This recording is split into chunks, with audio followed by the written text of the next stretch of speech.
आज का ये जो वीडियो है ये होने वाला है आप सभी के लिए बहुत ही ज्यादा इंफॉर्मेटिव सीबीएसई 2025-26 सेशन के साइंस का ब्लूप्रिंट। बिल्कुल, हम आगे आने वाले पेपर को हम प्रेडिक्ट कर सकते हैं, उसका असेसमेंट कर सकते हैं। 2 साल और इस साल यानी टोटल 3 साल का पेपर एनालाइज किया है, किस टॉपिक का वेटेज ज्यादा है। और अगर ब्लूप्रिंट आपने देख लिया तो आपको एक रफ आइडिया मिल जाएगा कि हम चैप्टर पढ़ रहे हैं तो चैप्टर में क्या ज्यादा इंपॉर्टेंट है। क्योंकि देखो होता ये है कि जब आपको सीबीएसई सिलेबस बताता है तो उनके ऑफिशियल नोटिफिकेशन में आपको हर एक यूनिट का वेटेज पता चल जाता है कि एक यूनिट है तो उस यूनिट से कितने मार्क्स के क्वेश्चंस आने वाले हैं आपके फाइनल बोर्ड एग्जाम के पेपर में। बट मतलब सीबीएसई ने यूनिट वाइज तो मार्क्स का वेटेज बता रखा है, लेकिन चैप्टर वाइज वेटेज नहीं बताया।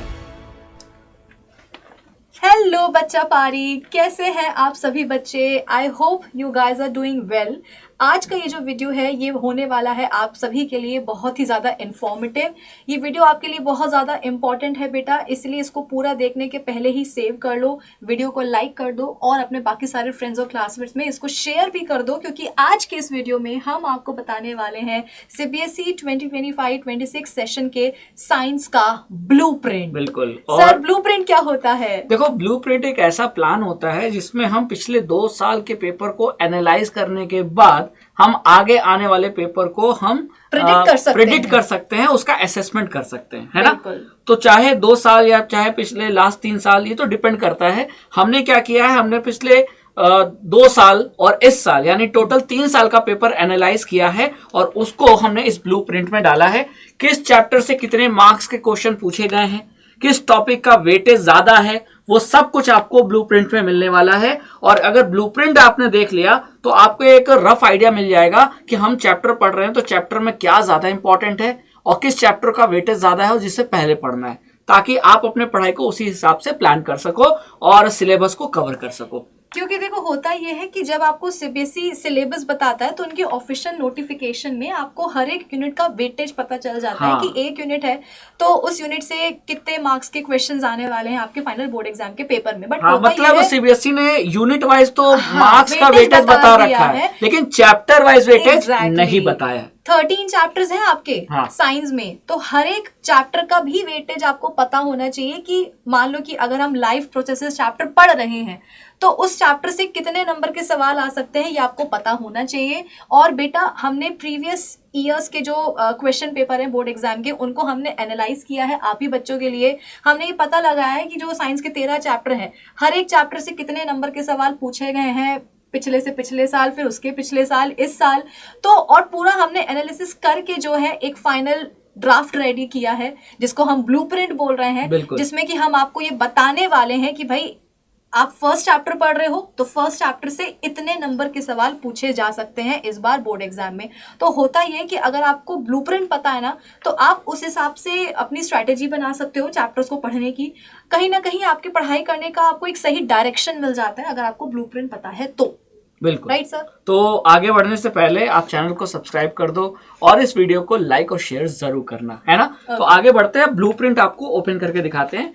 तो यहाँ आप देख पा रहे हो 2023, 2024 और इस साल यानी 2025, तो 3 साल का हम आपको ये ब्लूप्रिंट लेकर आए हैं। सबसे पहले मैम आपको केमिस्ट्री के जो चैप्टर हैं उनका एनालिसिस करके बताएंगे। देखो केमिस्ट्री में आपके पास बेटा 4 चैप्टर्स हैं, ठीक है। हम स्टार्ट करते हैं चैप्टर नंबर 1 के साथ, chemical reactions and equations chapter के साथ। इस चैप्टर का एक ऐसा टॉपिक है, वैसे तो ये चैप्टर खुद में बहुत छोटा है, लेकिन एक टॉपिक ऐसा है जिसके ऊपर बोर्ड एग्जाम में सवाल बनता ही बनता है। तुम लिख के ले लो, मार्क माय वर्ड्स बेटा। आज से कुछ महीनों के बाद, कुछ दिनों के बाद जब तुम अपना फाइनल बोर्ड एग्जाम का पेपर देने जाओगे ना और जब तुम्हें उस टॉपिक से क्वेश्चंस मिलेंगे एग्जाम में, तब तुम्हें याद आएगा कि हाँ मैम ने बताया था। वो टॉपिक है बेटा टाइप्स ऑफ केमिकल रिएक्शंस, जहां पर आपको अलग अलग टाइप की कुल मिलाकर के 9 टाइप्स ऑफ केमिकल रिएक्शंस पढ़नी होती है और इस टॉपिक के ऊपर सवाल बनता ही बनता है। आप देख लो 2023 में पूछा गया था, 24 में पूछा गया था, इस साल भी यानी कि 25 में भी पूछा गया था। और जब आप 2026 में बोर्ड एग्जाम का पेपर देने जाओगे तो वहां पर भी मिलेगा। टोटल इस चैप्टर से 6 मार्क्स के क्वेश्चन पूछे गए जिसमें 5 मार्क्स अकेले इसी टॉपिक से था तो अब आप समझ लो टाइप्स ऑफ केमिकल रिएक्शन पढ़ना कितना जरूरी है। मतलब पूरे चैप्टर की जो जान है ना, आत्मा, वो इसमें छुपी हुई है। तो सारे टाइप आपको पढ़ने, बिल्कुल, और अच्छे से पढ़ने। मोटा मोटा अगर मैं आपको बता दूं तो इस चैप्टर से 5 से 6 नंबर के लिए सवाल बन जाते हैं। यानी कि ये पूरा चैप्टर जो है ये कैरी करेगा 5 to 6 मार्क्स। अच्छा, आप बोलोगे कि मैम 5 to 6 का क्या मतलब है, कोई एक नंबर होना चाहिए? तो बेटा एक नंबर नहीं हो सकता, क्योंकि 2023 ईयर में इस चैप्टर से 5 नंबर के लिए सवाल आ गए हैं, 24 में 6 नंबर के लिए आ गए, 25 में 7 नंबर के लिए। तो एक रेंज हम आपको मोटी मोटी बता रहे हैं, क्योंकि एग्जैक्टली फिक्स जो नंबर है बेटा मार्क्स का, वो आपको नहीं देखने को मिलेगा, वो वेरी करेगा। अलग अलग सेट के वेटेज अलग अलग होते हैं,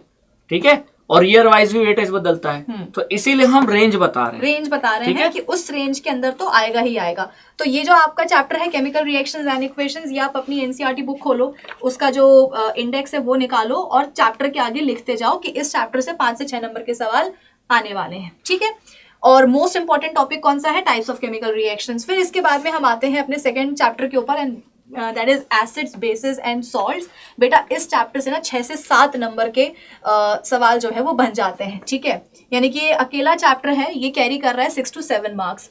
और इसका जो मोस्ट इंपॉर्टेंट टॉपिक है बेटा वो केमिकल प्रॉपर्टीज हैं, एसिड्स एंड बेसिस वाली, ठीक है। और पीएच के ऊपर कई बार सवाल बन चुके हैं और डायरेक्ट सवाल बने। और सॉल्ट्स, कुछ टाइप के सॉल्ट्स आपको पढ़ने होते हैं इस चैप्टर में, उन सॉल्ट्स के ऊपर भी क्वेश्चंस बनते हैं। तो ये 3 टॉपिक्स अच्छे से पढ़ के जाना है, ठीक है। आप देख सकते हो कि 23 में 5 मार्क्स के लिए आया है, 24 में थोड़ा सा वेटेज कम हो गया, 4 नंबर के लिए आ गया, ठीक है। और यहाँ पर भी देखो 6 नंबर के लिए आया है 25 में। तो इसलिए मैंने आपको रेंज बता दी कि 5 से 7 मार्क्स के लिए ये चैप्टर आपको पढ़ना होगा। नेक्स्ट है आपका metals and non metals. Metals and non metals में भी बेटा आपकी जो मेटल्स की केमिकल प्रॉपर्टीज हैं, फिजिकल एंड जो प्रॉपर्टीज हैं मेटल्स एंड नॉन मेटल्स की, वो आप सबको याद रहती हैं, 9 से पढ़ते आ रहे हो, 8 में भी थी आपकी साइंस में, ठीक है। केमिकल प्रॉपर्टीज मेटल्स की आप इस चैप्टर में 10th में आकर के पहली बार पढ़ते हो, तो उससे सवाल बनते हैं। उसके अलावा मेटलर्जी बहुत इंपॉर्टेंट टॉपिक है। एक ना एक केमिकल इक्वेशन तो बेटा इस चैप्टर से फंसी जाती है। कैल्सिनेशन, रोस्टिंग तो मान लो आता है, ठीक है। 23 में देखो 8 नंबर के लिए इस चैप्टर से सवाल पूछे गए थे। 24 में अगर देखा जाए तो 6 नंबर के लिए, 25 में देखा जाए तो अगेन 6 नंबर के लिए। तो 6 से 8 की रेंज मान लो बेटा, इस चैप्टर से बहुत सारे सवाल बनते हैं और ज्यादा मार्क्स के लिए बनते हैं। तो ये चैप्टर बहुत इंपॉर्टेंट है।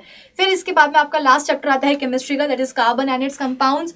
अपने आप में बहुत इंपॉर्टेंट चैप्टर है। इथेनॉइक एसिड के ऊपर हर पेपर में आपको हर सेट में जो है ना हर साल सवाल मिल जाएंगे। उसके अलावा जो सैचुरेटेड अनसैचुरेटेड कार्बन कंपाउंड्स होते हैं, इस टॉपिक के ऊपर भी सवाल आ जाता है। 2023 में आप देख सकते हो कि 5 नंबर के लिए आए थे क्वेश्चन, ठीक है।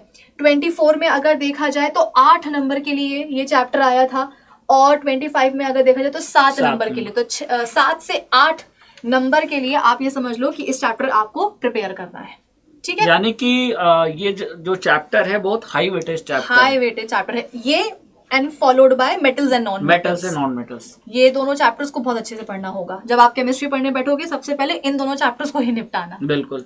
और आप कहीं से मतलब आप प्रेडिक्ट भी कर सकते हो कि यहाँ से क्वेश्चन आना ही आना है। जैसे इसमें मैम जैसे वो जो केमिकल प्रॉपर्टीज है, इथेनॉल, इथेनोइक एसिड वाला, स्टेरिफिकेशन, वो सब क्वेश्चन आते ही आते हैं, सेपोनिफिकेशन, तो वो सब क्वेश्चन आते हैं। तो सारे केमिकल रिएक्शन को आपको याद भी करना है। अच्छा, ये बहुत सारे केमिकल, मतलब ये 4 चैप्टर मिला के आई थिंक 50 केमिकल रिएक्शन तो एटलीस्ट पढ़ने हैं। तो बच्चा ये सोचता है कि क्या करे, कैसे याद करें। बेटा हर रिएक्शन को ना कई बार कॉपी में लिखो, एक बार कॉपी एनसीईआरटी बुक बंद करो, खुद से लिखो और फिर एनसीईआरटी से उसको मैच करो, ठीक है। अब धीरे धीरे आप तो देखोगे कि सारे रिएक्शन आपको अपने आप याद हो जाएंगे। बिल्कुल क्लियर। तो ये तो हो गई बात केमिस्ट्री की। अब आ जाते हैं हम लोग बायो पे। तो बायो में अगर बात करें तो जो पहला और सबसे बड़ा चैप्टर है लाइफ प्रोसेस। अब लाइफ प्रोसेस में अगर आप देखो तो 2023 में 4, 3, 7, 1 8 नंबर का पूछा गया है, ठीक है, क्लियर। और फिर 2024 में 4, 3, 7, 1 8 नंबर का, क्लियर। मतलब पिछले 2 साल से 8 नंबर का पूछा जा रहा है, और 2025 में ये आपका 6 नंबर का पूछा गया है। तो 8, 8, 6 यानी कि 6 से लेकर 8 नंबर का वेटेज बहुत ज्यादा ये कैरी करता है। और 6 से 8 मार्क्स एवरेज पकड़ लो तो लगभग 7 मार्क्स का तो आएगा ही आएगा। ठीक है। अब इसमें देखो कि इसमें तो लगभग हर टॉपिक बहुत इंपॉर्टेंट है ना। न्यूट्रिशन इन ह्यूमन बीइंग जो ह्यूमन एलिमेंट्री कैनाल है वो देखो पिछले 2 साल से देखो क्वेश्चन आ ही रहा है ना, तो उसको पढ़ना बहुत जरूरी है। फिर इसमें आपका ऑटोट्रॉफिक न्यूट्रिशन से बन जाता है, ठीक है। इसमें रिस्पिरेशन से क्वेश्चन बन जाता है। इसका मतलब तो इसके तो सारे टॉपिक ही इंपॉर्टेंट है। मैं तो कहूंगा कि ये चैप्टर बहुत ज्यादा इंपॉर्टेंट है, डायग्राम के पॉइंट ऑफ व्यू से बहुत ज्यादा इंपॉर्टेंट है। सर्कुलेशन जिसमें ट्रांसपोर्टेशन इन ह्यूमन बीइंग, जहां हार्ट और हार्ट में ब्लड का सर्कुलेशन पूछा ही जाता है, देखो ठीक है। 2 मार्क्स का पूछा गया था। आर्टरीज वेन्स के बीच का डिफरेंस क्या हो सकता है। मतलब इस चैप्टर में तो मैं ये नहीं कह सकता कि कुछ लेस इंपॉर्टेंट है। ये सारे टॉपिक आपको पढ़ने जरूरी है क्योंकि बड़ा चैप्टर है, कुछ भी पूछ सकता है। तो मैं यहाँ डेफिनेटली ये नहीं कहूंगा कि यही पढ़ो, मैं तो यही गाइड करूंगा कि इस चैप्टर को अच्छे से पढ़ो क्योंकि लगभग 7 से 8 नंबर का पूछा जा सकता है। पिछले 2 साल 8 नंबर का आया, इस साल 6 नंबर का, तो अगले साल हो सकता है कि 7 या 8 नंबर का पूछ ले, है ना। तो ये रहा लाइफ प्रोसेस, इसको अच्छे से पढ़ना है। नेक्स्ट है आपका control and coordination. Control and coordination में neuron, reflex action, reflex arc, human brain, उसके डायग्राम, पार्ट्स और फंक्शन, कोऑर्डिनेशन इन प्लांट जहां ट्रॉपिक मूवमेंट, प्लांट के हार्मोन्स, एनिमल हार्मोन्स और एंडोक्राइन ग्लैंड। अब 2023 में देखा जाए तो ये 5 नंबर का, यहाँ 6 नंबर का 2024 में, और 2025 में कंट्रोल एंड कोऑर्डिनेशन 8 नंबर का पूछा गया है। यानी इस साल कंट्रोल एंड कोऑर्डिनेशन चैप्टर का जो वेटेज है उसको बढ़ा दिया। लाइफ प्रोसेस का वेटेज कम कर दिया लेकिन कंट्रोल एंड कोऑर्डिनेशन का वेटेज बढ़ा दिया, ठीक है। तो इसका मतलब कि आपको ये मान के चलना पड़ेगा कि कंट्रोल एंड कोऑर्डिनेशन में हम कुछ छोड़ नहीं सकते। पढ़ना तो पढ़ना ही है, लेकिन खास तौर से यहां इसका ध्यान जरूर रखिएगा। रिफ्लेक्स एक्शन, रिफ्लेक्स आर्क से क्वेश्चन आता ही आता है। प्लांट हार्मोन, एनिमल हार्मोन से क्वेश्चन आता ही आता है। और ट्रॉपिक मूवमेंट पे जो डायग्राम वाले क्वेश्चन है वो बन जाते हैं, तो इनका ध्यान से पढ़ना बहुत जरूरी है, ठीक है। अब आते हैं how do organism reproduce. How do organism reproduce से 2023 में 8 नंबर का, 2024 में 4 3 7 1 8 नंबर का, और इस बार 6 नंबर का पूछा गया है। यानी इस चैप्टर का वेटेज थोड़ा कम किया है, लेकिन पिछले 2 साल इस चैप्टर का वेटेज ज्यादा था। तो मैं कहूंगा कि 6 से 8 नंबर का ये चैप्टर भी वेटेज कैरी करता है, ठीक है। इसमें खास तौर से जो sexual reproduction in flowering plant है ये जरूर पढ़ना, ठीक है। मोड ऑफ रिप्रोडक्शन जरूर पढ़ना और रिप्रोडक्शन इन ह्यूमन बीइंग जरूर पढ़ना। ये 3 टॉपिक तो बहुत इंपॉर्टेंट है, ठीक है। डन। चलिए अब आते हैं हेरिडिटी। हेरिडिटी बहुत छोटा चैप्टर है। अगर हम बात करें 2023 में 4 नंबर का पूछा गया, 2024 में 3 नंबर का और 2025 में 4 नंबर का, यानी इसका वेटेज 3 से 4 नंबर का है। हेरिडिटी चैप्टर का वेटेज 3 से 4 नंबर का है। और सिर्फ एक चीज पढ़कर आप 3 से 4 नंबर ला सकते हो। अगर आपने यहाँ मोनो हाइब्रिड और डाई हाइब्रिड पढ़ लिया और सेक्स डिटर्मिनेशन पढ़ लिया, काम बन गया, है ना। वो फिनोटाइप का रेशियो, वो जीनोटाइप का रेशियो, है ना, ये सब कुछ क्रॉस जो हम बनाते हैं वो सब कुछ डिटेल में पढ़ना है। सबसे ज्यादा इंपॉर्टेंट टॉपिक यही है इस चैप्टर का, इसको पढ़ लो, सब सेट है। और सेक्स डिटर्मिनेशन तो इजी है, छोटा सा टॉपिक है, तो इसको भी पढ़ लो क्योंकि इसके डायग्राम वाले क्वेश्चन भी आ जाते हैं। डन। चलिए अब आता है हेरिडिटी के बाद अगर बायो की बात करें तो फिर आता है लास्ट चैप्टर अवर इन्वायरमेंट। 2023 में यहाँ 5 नंबर से पूछा गया था, 2024 में 5 नंबर का और 2025 में 4 नंबर का, यानी कि 5-4 यानी 4 से लेकर 5 नंबर का वेटेज रखता है अवर इन्वायरमेंट, जहां फूड चेन, फूड वेब पढ़ना जरूरी है। ट्रॉफिक लेवल, बायोमैग्निफिकेशन पूछा जाता है और ओजोन से क्वेश्चन बनता ही है। तो ये 3 चीजें आपको पढ़ना बहुत जरूरी है। Food chain, food web, trophic level और जो 10% लॉ है जिसमें एनर्जी ट्रांसफर होती है, ये सब कुछ आपको पढ़ना बहुत जरूरी है। बायोमैग्निफिकेशन, उसका डेफिनेशन, ओजोन का फॉर्मेशन कैसे होता है, ओजोन को रोकने के लिए क्या क्या स्टेप लिए गए, ये चीजें पढ़ना बहुत जरूरी है, ठीक है। नेक्स्ट आ जाते हैं, बायो का चैप्टर सारे ओवर हो गए। अब हम आते हैं फिजिक्स। तो फिजिक्स का जो पहला चैप्टर है वो है लाइट। लाइट से अगर आप देखो तो यहां से न्यूमेरिकल बनता ही बनता है, ठीक है। ये जो 3 मार्क्स दिख रहा है ये सब न्यूमेरिकल है। ये केस बेस्ड है, दिख रहा है आपको, ये भी न्यूमेरिकल होगा पक्का, ठीक है। तो अब यहां 2023 में 9 और 10 नंबर का पूछा गया था लाइट चैप्टर से, ठीक है। 2024 में 6 नंबर का, 2025 में 6 नंबर का, है ना, यानी वेटेज थोड़ा कम किया है। और इसका मतलब मैं मान सकता हूं कि 7 से 8 नंबर पकड़ लो एवरेज, 7 से 8 नंबर का यहां से पूछा ही जाता है लाइट चैप्टर से। Mirror formula, lens formula, magnification, power of lens, है ना, और रे डायग्राम जो है उसकी प्रैक्टिस कर लेना। इतनी चीजें तो डेफिनेटली पूछी ही जाती हैं इस चैप्टर में। फिर नेक्स्ट अगर बात करें तो ह्यूमन आई चैप्टर में अगर बात करें तो 2023 में 2 नंबर, बहुत कम पूछा गया था। 2024 में 4 नंबर का पूछा गया था। 2025 में ये 6 नंबर का पूछा गया था, है ना। तो 4 और 2 ये 6 नंबर, यानी कि मान के चलो कि 5 से 6 नंबर का ये वेटेज कैरी करता है ह्यूमन आई। और इसमें ह्यूमन आई में सबसे ज्यादा जो इंपॉर्टेंट टॉपिक है वो ह्यूमन आई डिफेक्ट्स है, डिफेक्ट ऑफ विजन और उसका करेक्शन सबसे ज्यादा इंपॉर्टेंट। और नेक्स्ट इंपॉर्टेंट है वो है डिस्पर्सन। ये दोनों तो पढ़ना ही पढ़ना है, डेफिनेटली यहीं से क्वेश्चन आएगा। तो इस चैप्टर के 2 सबसे ज्यादा important, defect of vision, power of accommodation और डिस्पर्सन, ठीक है, ये जरूर पढ़ लेना, क्वेश्चन आएगा ही आएगा। फिर आता है नेक्स्ट इलेक्ट्रिसिटी, बड़ा चैप्टर है।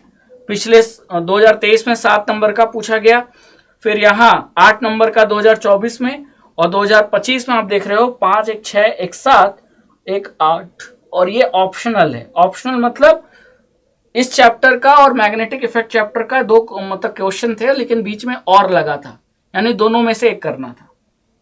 तो आप क्या देख रहे हो, वेटेज बहुत ज्यादा है। तो इलेक्ट्रिसिटी चैप्टर का वेटेज बहुत ज्यादा है, लगभग 8 नंबर का ये वेटेज रखता है अगर हम एवरेज की बात करें, है ना। तो 7 से लेकर 9 नंबर का ये वेटेज रखता है। इस चैप्टर को पढ़ना बहुत जरूरी है, खास तौर से इस चैप्टर में ओम्स लॉ डेफिनेटली पढ़ना, ओम्स लॉ को नहीं छोड़ना है। फॉर्मूले बेस्ड क्वेश्चन पूछे जाते हैं, ग्राफ बेस्ड क्वेश्चन पूछे जाते हैं, ठीक है। बाकी इलेक्ट्रिक करंट, पोटेंशियल का और सब चार्ज वार्ज का जितने फॉर्मूले हैं वो तो आता ही आता है, ठीक है। फिर resistance of a system of resistor, यानी सीरीज और पैरेलल वाले फॉर्मूले पे क्वेश्चन आता ही आता है। जूल्स लॉ ऑफ हीटिंग पे क्वेश्चन आता है, तो ये जरूर करके जाना, ठीक है, डन। तो यहां न्यूमेरिकल ज्यादा पूछे जाते हैं। नेक्स्ट आता है आपका magnetic effect of electric current. Magnetic effect of electric current में 2023 में यहां 7 नंबर का पूछा गया था, 2024 में 5 नंबर का, और 2025 में 3, 1 4, 1 5 नंबर का, ठीक है। तो मान के चलो 5 से 7 नंबर का ये वेटेज कैरी करता है। और इस चैप्टर में आपका जो मैग्नेटिक फील्ड लाइंस की प्रॉपर्टीज है इसको पढ़ना जरूरी है, ठीक है। फिर magnetic field due to a current carrying straight conductor और उससे रिलेटेड जो राइट हैंड थंब रूल है उसको पढ़ना, ठीक है। फिर सोलेनॉइड के बारे में पढ़ना बहुत जरूरी है। और फिर यहाँ फ्लेमिंग लेफ्ट हैंड रूल के बारे में पढ़ना बहुत जरूरी है। कभी कदा डोमेस्टिक इलेक्ट्रिक सर्किट से पूछा जा सकता है, लेकिन यहाँ हैंड रूल तो जरूर पढ़ के जाओ। सोलेनॉइड, स्ट्रेट कंडक्टर का magnetic field, right hand thumb rule, ये सब पढ़ना बहुत जरूरी है, ठीक है। तो यहां से ये फिजिक्स के चैप्टर भी ओवर होते हैं, यानी कि कुल मिला के आपको ये पता चल गया कि कौन से चैप्टर का वेटेज कितना है। और हमने एक एवरेज मार्क्स आपको बता दिए, क्योंकि अलग अलग सालों में अलग अलग सेट के जो पेपर होते हैं सब में मार्क्स का वेटेज जो है चैप्टर वाइज वो बदलता है। लेकिन आपको एक एवरेज हमने बता दिया कि हाँ इस चैप्टर से इतने मार्क्स का पूछा जाएगा, हमें कौन कौन से टॉपिक ज्यादा इंपॉर्टेंट है वो पढ़ने हैं, ठीक है। तो आई थिंक अब आपको ज्यादा क्लैरिटी मिली होगी और अब हमें प्रिपरेशन में काफी हेल्प मिलेगी। और इसीलिए हमने ये ब्लूप्रिंट बनाया था पिछले 3 साल के एनालाइज करके, यानी पिछले 2 साल पिछला और ये साल 2025 का, तो 2023, 24, 25 3 साल के पेपर को एनालाइज करके हम आपको ये ब्लूप्रिंट दे रहे हैं। इसको जरूर फॉलो कीजिएगा। इस ब्लूप्रिंट का जो लिंक है वो हम डिस्क्रिप्शन में ऐड करा देंगे। और ऐसे ही तमाम वीडियोस के लिए आप हमारे चैनल को सब्सक्राइब करके रख लीजिए, क्योंकि आपको वीडियोस मिलती रहेंगी। और अगर आप हमारा लाइव सेशन देख रहे हैं तो मेरे पर्सनल टेलीग्राम ग्रुप से जरूर जुड़ जाइए, क्योंकि अगर ऐसी कोई अपडेट आती है तो आपको ग्रुप में भी टेलीग्राम में मैं आपको इन्फॉर्म कर दूंगा, है ना। तो प्लीज टेलीग्राम ग्रुप भी ज्वाइन कीजिए। टेलीग्राम ग्रुप का लिंक आपको मेरे डिस्क्रिप्शन में इस वीडियो के मिल जाएगा, है ना। तो चलिए, thank you so much. I think अब आपको क्लैरिटी ज्यादा मिली होगी। इस क्लैरिटी मिलेगी तो कॉन्फिडेंस मिलेगा, कॉन्फिडेंस मिलेगा तो सही डायरेक्शन में आप पढ़ेंगे और उसका आउटपुट मिलेगा। और यही मकसद था इस वीडियो का। Thank you so much.